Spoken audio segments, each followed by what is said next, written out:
sword to the floor.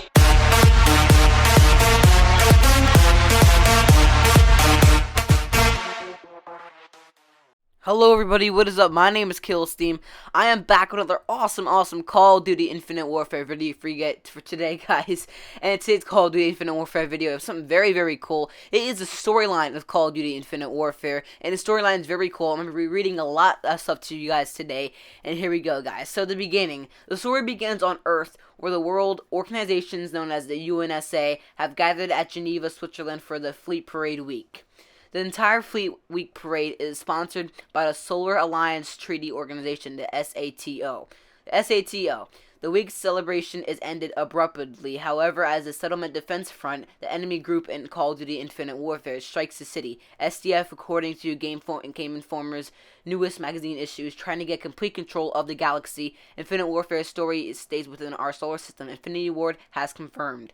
So, guys, what they're saying here is, as you remember, one of the revealed trailers, we were fighting these people. They said we know it was a big surprise. Nobody knew the attack was coming. It was a surprise attack, and the biggest surprise attack in history. We heard the news channels talking about it. Settlement Defense Front attacked them during the Fleet Parade Week or something like that, and they attacked the main capital of the UNSA, and they took it over, I believe, and they're trying to take over the galaxy and get all the resources to themselves. Because Earth, as you know, and it's far in the future, and Earth's running out of resources. So humans, they go to other planets in our solar system and get more resources for Earth and for the humans on Earth.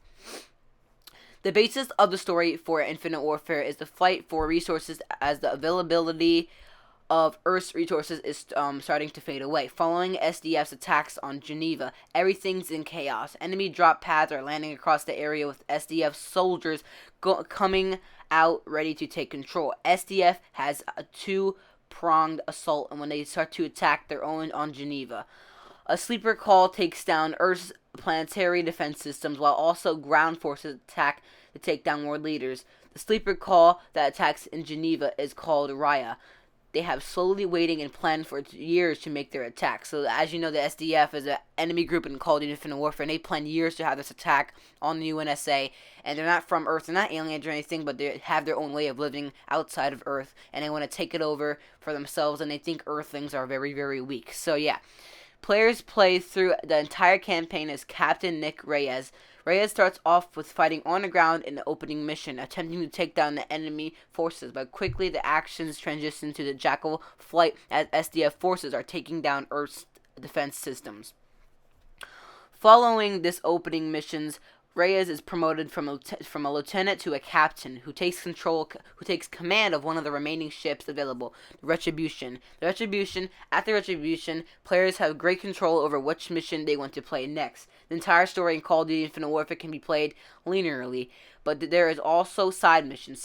We've seen a side mission, actually, one of the side missions we actually got gameplay of. The gameplay I did a breakdown of, and I uploaded on my channel already. That was a side mission. It was not an official mission. You were attacking an SDF, SETDEF destroyer. You're attacking it by the moon, and you went on the destroyer, you blew it up, and you went out of there. That was a quick side mission you guys can do. That was not an official mission, so now we know. So yeah, these side missions let you attack SDF ships where players will have the ability to get new weapons and more equipment to better suit themselves up to fight in the story. So, for the next thing we have here is you have the ability to see your crew, interact with them, and even get ready for your mission on a shooting range in the ship. The feeling and mood of the crew on the Retribution will change and adapt as the story progresses on. So it sounds like the story is going to be a really emotional story going through. People will die, people will feel heartbroken, people will be happy, and if crew are actually real people, it won't feel like they're just dumbass AI people. They actually feel like they're real people you're actually interacting with. So yeah. Infinity Ward says the Retribution inside was designed around Navy and NASA protocols and functionality. Many parts of the ship can be replaced, which allows the ship to be prepared for any number of challenges. Settlement Defense Front. The SDF is probably one of the most evil enemy forces encountered in Call of Duty. The face of the SDF is played by Kit Harington, I think I said that right. And a newest Game Informer issue, Taylor Karakasi says they SDF considers themselves the true inheritors of the solar system. They feel like the way of life is stronger, more pure. They fell by living off-world that makes them more worthy of running our solar system and considers the people of Earth very, very weak. So that's what the Game Informer issue says Taylor Caracas, whatever his name is. The SDF is seeking out ways to get resources. If the SDF wins, that means much needed resources do not make it to Earth. The SDF has used their advances to reprogram many of their service droids from doing labor work to becoming killers. So they're making the robots that work, and they're making them turning into killers. That's what they're saying right there. The SDF puts a large focus on uses of being efficient, which ensures none of the resources goes to waste. The face of the SDF is Admiral Salin Koch, who is the commander of the Olympus Mons, the enemy's main home ship in Call of Duty Infinite Warfare. The Olympus Mons is twice as large as a Retribution, according to Game Informer. The battle will exist between fighting the never-ending enemy forces and retaking control of the resources of the world to bring to Earth.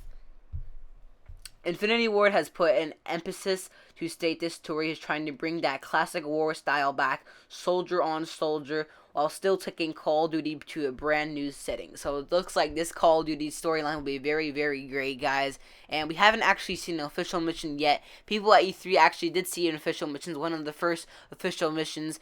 The one that we see in the gameplay that we got at E3, PlayStation's press conference, that was actually a side mission, not an actual mission. And I think people already seen one of the actual missions from Modern Warfare Remastered and one of the missions from Call of Duty Infinite Warfare. So it looks pretty cool, guys. This storyline, this story looks really, really awesome, and it looks like a really one-of-a-kind story. They're making the classic battle war feel will come back to us, guys, and it looks awesome. I can't wait to get hands on Infinite Warfare storyline. It looks really, really cool. I'm not too hyped about going in space and traveling through space and going to different planets. That's not really catching my eye. It kind of feels like Star Trek or some kind of a way like that, but I wanted it to be Call of Duty again, but it looks like to me it's going to be like Call of Duty. It's going to feel like Call of Duty, but it's going to be going to a whole new setting, which is space and going to different planets. So it looks like hopefully the combination of those two will work really good together. I cannot wait to see how it works out in the coming days on November 4th, 2016, guys. I'll be seeing you in the next video, guys. Hit the like button, comment, and subscribe for more Call of Duty Infinite Warfare videos, guys, and peace out, everyone.